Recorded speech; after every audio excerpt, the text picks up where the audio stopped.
Assalamualaikum warahmatullahi wabarakatuh. Saudara-saudara sekalian, terima kasih sudah hadir di tempat ini. Pertama, saya selaku ketua akan memimpin jalannya sidang ini. Di samping saya adalah seorang wakil dari Jepang dan tentu saja seorang lagi adalah seorang wakil dari Indonesia. Saudara-saudara sekalian, kita berkumpul di gedung ini dalam rangka merumuskan sebuah landasan untuk mengokohkan negara yang akan kita bangun bersama. Untuk itu, marilah kita buka sidang pertama ini dengan agenda membahas rumusan dasar negara. Selanjutnya, silakan saudara sekalian yang ingin menyumbangkan ide dan gagasannya dalam perumusan dasar negara ini. Saya harap saudara-saudara sekalian ikut berpartisipasi menyampaikan gagasan untuk membangun negara ini. Saudara-saudara sekalian, terima kasih telah memberikan saya berkesempatan berpidato secara singkat. Saya ingin menyampaikan gagasan saya tentang dasar negara. Adapun rumusan dasar negara yang saya sampaikan: 1. Peri kebangsaan. 2. Peri kemanusiaan. 3. Peri ketuhanan. 4. Peri kerakyatan.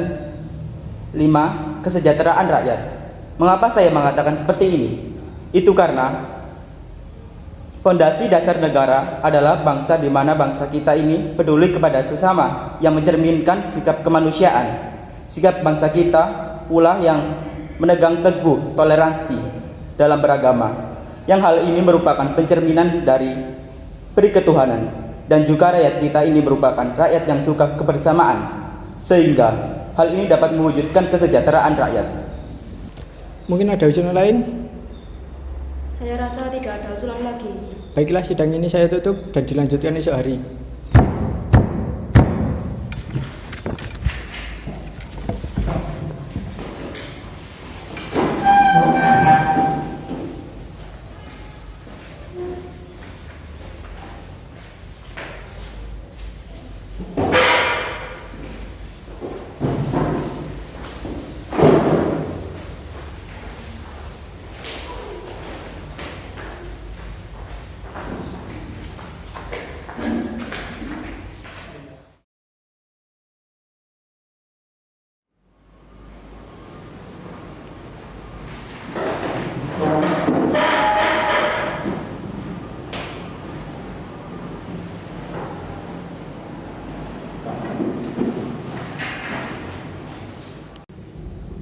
Assalamualaikum warahmatullahi wabarakatuh.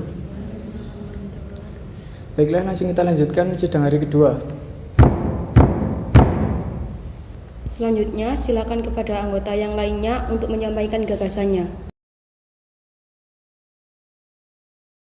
Terima kasih kepada ketua beserta wakil yang telah memberikan kesempatan pada saya untuk menyampaikan pandangan saya tentang dasar negara. Adapun rumusan yang saya usulkan diantaranya: 1. Persatuan. Yang 2. Kekeluargaan. Yang 3. Keseimbangan lahir dan batin. Yang 4. Musyawarah. Dan yang 5. Keadilan rakyat. Demikian gagasan yang saya sampaikan, mohon untuk dipertimbangkan. Terima kasih. Mungkin ada usulan lain? Saya rasa tidak ada usulan lagi. Baiklah, sidang ini saya tutup dan dilanjutkan esok hari.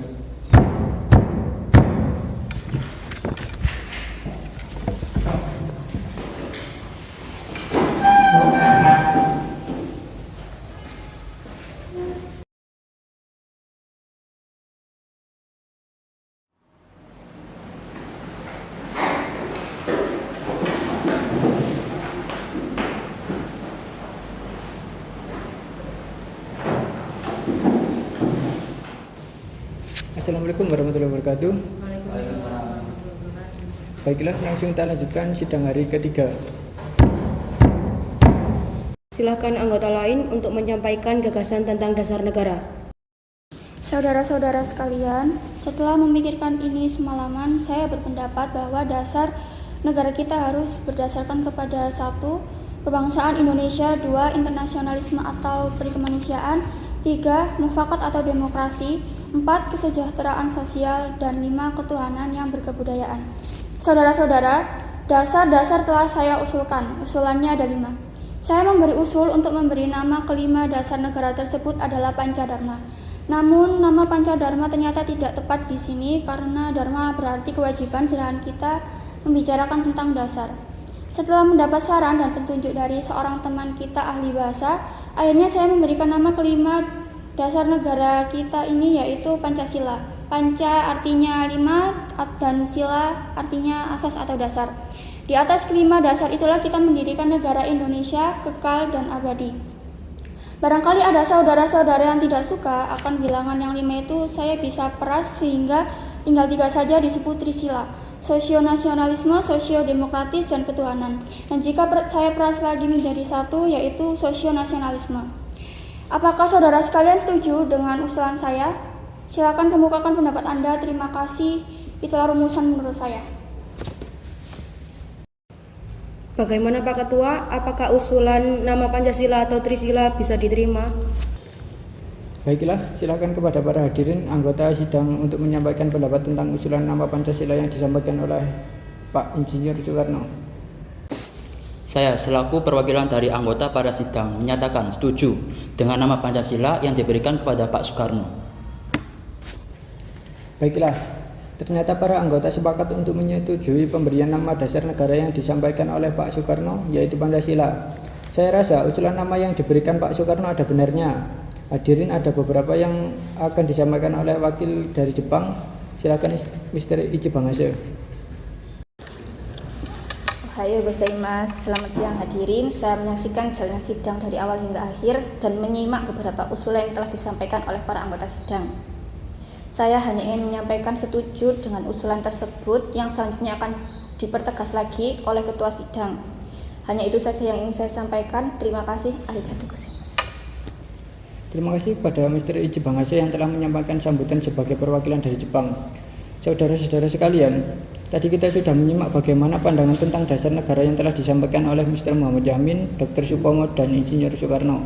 Nama dasar negara pun sudah kita sepakati, yaitu Pancasila. Namun, mengenai rumusan resmi dasar negara Pancasila tersebut akan dibahas lebih lanjut oleh Panitia 9. Dengan demikian, sidang pertama BPUPKI dengan agenda rumusan dasar negara kita akhiri sampai di sini.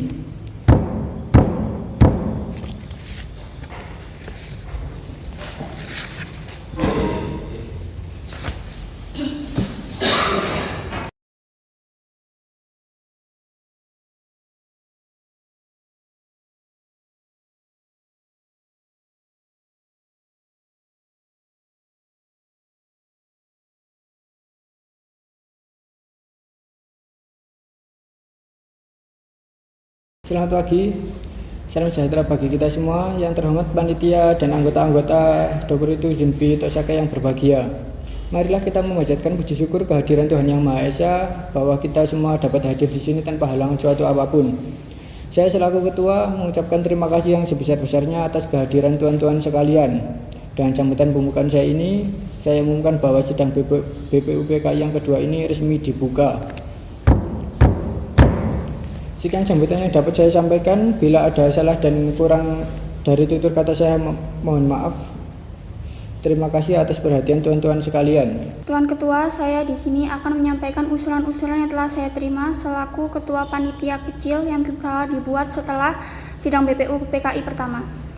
Usulan-usulan yang dapat saya terima adalah: 1. Usulan mengenai dasar negara. 2. Mengenai unifikasi atau federalisasi. 3. Mengenai keuangan. 4. Tentang agama dan negara. 5. Tentang pembelaan negara. 6. Tentang warga negara. 7. Tentang bentuk negara dan kepala negara. 8. Tentang daerah. Dan yang 9 adalah meminta merdeka selekas-lekasnya.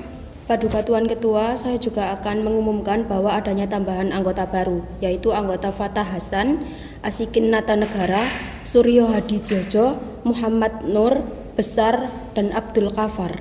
Saya mohon dari tuan-tuan anggota sekalian, oleh karena itu kita menghadapi saat yang suci. Baiklah kita mengheningkan cipta, supaya janganlah hati kita dipengaruhi oleh sesuatu hal yang tidak suci, tetapi dengan segala keikhlasan menghadapi keputusan bentuk negara yang akan didirikan. Dengan hati yang murni, yang tidak terpengaruh oleh sesuatu maksud yang tidak suci. Oleh karena itu, saya mohon kepada paduka tuan-tuan sekalian, sukalah tuan-tuan menunduk di hadapan hadirat Allah Subhanahu wa Ta'ala untuk meminta doa. Usul itu kita turuti dan saya minta marilah kita mengheningkan cipta supaya mendapatkan pikiran yang suci dan murni dalam pemilihan. Bagi anggota yang muslim, mari kita membaca Al-Fatihah untuk memulai persidangan BPPKI yang kedua ini. Sedangkan yang non-muslim berdoa sesuai dengan keyakinan masing-masing. Berdoa mulai. Mari kita mulai pemungutan suara dengan cara voting. Mengapa harus dengan cara voting? Mengapa tidak musyawarah mufakat saja? Karena dengan voting kita bisa memutuskan masalah dengan adil. Kita juga dapat menghemat waktu karena kita tidak melakukan kata-kata yang tidak penting. Marilah tuan-tuan, kita lakukan voting untuk menentukan bentuk negara. Tuan Ketua, kami sudah mengetahui bahwa ada 64 sistem yang memilih republik. Ada 55 sistem, 6 kerajaan, lain-lain 2, dan 1 belangko. Saya mengucapkan terima kasih atas pekerjaan komisi. Anggota sekalian sudah mendengar bahwa telah dipilih oleh sidang Dokuretu Zunbi Tosake yang kedua kali ini. Yang melahirkan 64 stem ialah yang 55 republik, 6 kerajaan, 1 belangko, dan 2 lain-lain. Jadi semuanya ada 64 sudah ada ketetapan dalam waktu ini. Nanti kita membuat pelaporan yang sejelas-jelasnya. Jadi putusan panitia itu republik. Sudah terang republik yang dipilih dengan suara terbanyak. Sekarang saya minta beristirahat. Maka apabila bangsa Indonesia pada masa ini mempunyai ketinggian kehendak dan kemauan dan menjunjung tinggi apa yang angan-angankan, hendaklah sanggup pula mengakui bahwa tanah Melayu itu sebagian dari tanah air kita. Tanah Papua itu sumber kekayaan kita. Janganlah sumber kekayaan yang diwariskan oleh nenek moyang kita hilang begitu saja. Oleh karena itu, saya setuju bahwa dalam menentukan batas halaman tanah air kita, hendaklah kita berpikir dengan sebaik-baiknya. Janganlah didasarkan pada soal apakah kita sanggup atau tidak sanggup, tetapi pula apakah akan timbul kesanggupan akan merdeka atau tidak. Soal lain pula berhubungan dengan tanah Papua. Memang hal ini dalam ilmu pengetahuan etnologi, bahasa, geografi, ada yang menyebutkan bahwa Pulau Papua tidak masuk tanah Indonesia. Tetapi, faham, ini hanya dilahirkan oleh orang-orang yang mengarang buku yang bersangkutan. Tetapi, ada juga faham-faham lain yang mengatakan bahwa seluruh pulau masuk Indonesia. Perkataan Indonesia dibuat oleh orang yang mempunyai faham yang mengatakan bahwa Indonesia melingkungi daerah Malaya dan Polinesia. Jadi, dengan sendirinya pada waktu perkataan Indonesia lahir, dimaksud bahwa tanah Papua masuk dalam daerah Indonesia. Dalam ilmu strategi, alangkah besar bagi kedua-duanya untuk menjaga sisi masing-masing. Artinya, kalau kita melihat batas kita di timur, ke Pulau Timur, saya setuju sekali dengan anggota yang terhormat Muhammad Yamin, yaitu agar pulau itu dimasukkan dalam lingkungan kita. Terletak Indonesia Baru, begitu pula Borneo Utara, di mana terletak di Sarawak, dan juga negara Papua bukanlah kita meminta, tapi hal itu beralaskan kebangsaan. Kalau peperangan sudah berakhir dan kemenangan telah tercapai, kita dapat melengkapkan aturan-aturan itu menjadi aturan-aturan yang sesuai dengan keadaan zaman pada waktu itu. Dengan permintaan Indonesia merdeka ialah seluas Indonesia Belanda dahulu. Jikalau kemenangan akhir tercapai dan ada permintaan yang nyata dari Malaya Selatan, Borneo Utara, bahwa rakyat di situ merasa juga ingin masuk dalam lingkungan kita. Dengan senang hati, mereka akan kita terima sebagai bangsa kita di dalam Indonesia merdeka. Bagaimana jika kalau kita menambah Malaya? Ya, kita juga harus menambah Borneo Utara supaya masuk ke dalam wilayah Indonesia. Saya akan menambahkan Papua supaya masuk ke dalam wilayah Indonesia. Kami juga akan menambah Timur, Portugis supaya masuk di wilayah Indonesia. Saya mengusulkan untuk pulau-pulau sekitarnya dapat dimasukkan ke dalam wilayah Indonesia. Paduka Tuan Ketua, Undang-Undang Dasar negara manapun tidak dapat dimengerti sungguh-sungguh maksudnya Undang-Undang Dasar dari suatu negara. Kita harus mempelajari juga bagaimana terjadinya teks itu, harus diketahui keterangan-keterangannya, dan juga harus diketahui dalam suasana apa teks itu dibikin. Dengan demikian, kita dapat mengerti apa maksudnya undang-undang yang kita pelajari, aliran pikiran apa yang menjadi dasar undang-undang itu. Oleh karena itu, segala pembicaraan dalam sidang ini yang mengenai rancangan-rancangan undang-undang dasar ini sangat penting oleh karena segala pembicaraan di sini menjadi material, menjadi bahan yang historis, bahan interpretasi untuk menerangkan apa maksudnya undang-undang dasar ini. Sebelum rapat dimulai, saya dan Bung Hatta berencana menambahkan 9 anggota baru. 3 diantaranya berasal dari golongan muda, yakni Soekarni, Khairul Saleh, dan Wikana. Namun karena para golongan muda masih menganggap bahwa PPKI adalah badan buatan Jepang, maka mereka mengundurkan diri. Oleh karena itu, 6 anggota baru kita yaitu Wiranata Kusuma, Ki Hajar Dewantara, Mr. Kasman Singodimedjo, Sayuti Melik, Mr. Iwa Kusuma Sumantri, dan Mr. Ahmad Subajo. Ki Bagus Andi Kusumo, Ki Haji Wahid Hasim, Mr. Kasman Singodimedjo, dan Mr. Tengku Muhammad Hasan. Tolong kalian akan membahas kembali Piagam Jakarta, khususnya mengenai kalimat ketuhanan dengan kewajiban menjalankan syariat Islam bagi pemeluk-pemeluknya. Sebab kalimat ini telah menyebabkan pemeluk agama lain menjadi keberatan terhadap kalimat itu. Bagaimana dengan kalimat ketuhanan yang Maha Esa? Saya setuju dengan kalimat itu. Baiklah, kita ganti kalimat sebelumnya dengan kalimat tersebut. Baiklah, mari kita ke agenda kegiatan kita selanjutnya. Sekarang, mari kita membahas pasal-pasal dalam rancangan Undang-Undang Dasar. Baiklah, ini saatnya sidang untuk menetapkan Undang-Undang Dasar Republik Indonesia yang di dalamnya memuat Pancasila sebagai dasar negara Indonesia. Acara pertama dalam rapat ini yaitu pemilihan presiden. Apakah ada usulan dari para anggota mengenai pilihan presiden? Saya ingin mengajukan usulan. Menurut saya, pemilihan presiden sebaiknya dilakukan secara aklamasi. Saya mengajukan IR Soekarno sebagai presiden dan Dr. Andes Muhammad Hatta sebagai wakil presiden. Apakah para hadirin setuju? Karena masih ada waktu, bagaimana kita lanjutkan dengan perundingan untuk membentuk sebuah komite nasional untuk membantu presiden selama Majelis Permusyawaratan Rakyat dan Dewan Perwakilan Rakyat belum terbentuk. Bagaimana? Rapat ini ditutup, saya minta tolong pada 9 anggota baru yang bersedia untuk bertindak sebagai panitia kecil untuk membahas hal-hal yang meminta perhatian mendesak. Saya juga mohon kesediaan Oto Iskandar Dinata untuk bertindak sebagai pemimpin panitia kecil ini. Apakah Anda setuju? Saya bersedia, Pak. Baiklah, rapat pada hari ini kita tutup. Rapat akan dilanjutkan pada tanggal 19 Agustus 1945 pukul 10 pagi di Gedung Jo Sang In. Saya harap kehadiran para anggota dan ketetapan waktunya. Terima kasih. Selamat pagi.